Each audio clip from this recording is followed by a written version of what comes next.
Hello and thank you for tuning in to this week's Market Outlook from Exynis. In this video, we're going to be looking at a possible idea for a trade over the next few days, the narratives that might drive the movement, and what traders who were to take that potential position would need to be aware of in terms of news and data.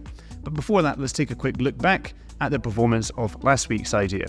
Last week's idea was a potential buy for the pound sterling against the Canadian dollar from the area of around 169 with a target around 170 to 171. The idea so far is inaccurate and hasn't been triggered yet, but it's possible that it might be triggered over the next few days around important data, so stay tuned on that one. Now for this week, I'm Michael Stark, Financial Contact Manager, and joining me is Andreas Themistokleous, Trading Specialist. Thanks very much, Andreas, for being here. Hello, Michael, and thanks for having me. So what's the idea? What are you looking at for this week, Andreas? So for this week, I am looking at Bitcoin for a potential short trade with a target around the 29,000 or even 28,500. The price found sufficient resistance on the upper band of the Bollinger Bands and is currently correcting to the downside. This has the potential to continue further down since the stochastic oscillator is in the extreme overbought area for the last week. Also, the 50-day moving average has recently crossed below the 100-day moving average, indicating that the bullish momentum has potentially shifted. The area between the 29,000 and 28,500 is the level where both the daily and the weekly Fibonacci retracement levels coexist, making it a very strong technical support level on the chart.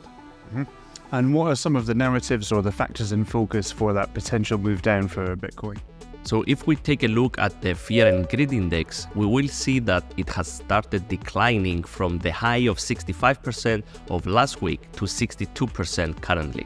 This indicates that the market is possibly priced in fully the news that BlackRock is waiting for an approval from the SEC to launch their Bitcoin ETF. This was actually one of the main factors behind the aggressive bullish rally that we saw last week. The positive sentiment that pushed the price may be wearing off, so a continuation of the recent correction could push the price of the Crypto King further down. And for this week, what are the most important news or items of data that traders who were to take that position would need to be aware of and monitor?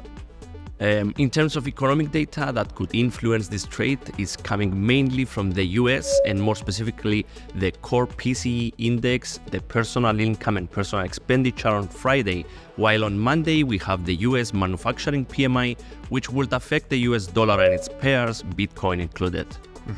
Okay, thank you very much, Andreas, for giving us the idea. And in summary, the potential idea for a trade this week is a sell for Bitcoin against the US dollar with a possible target around 29,000 or perhaps even 28,500.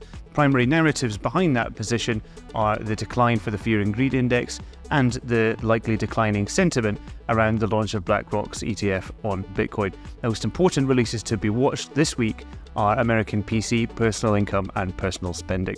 Remember that this is just an idea for a trade, it's not a guarantee of success or a signal. You should always do your own research and manage risk.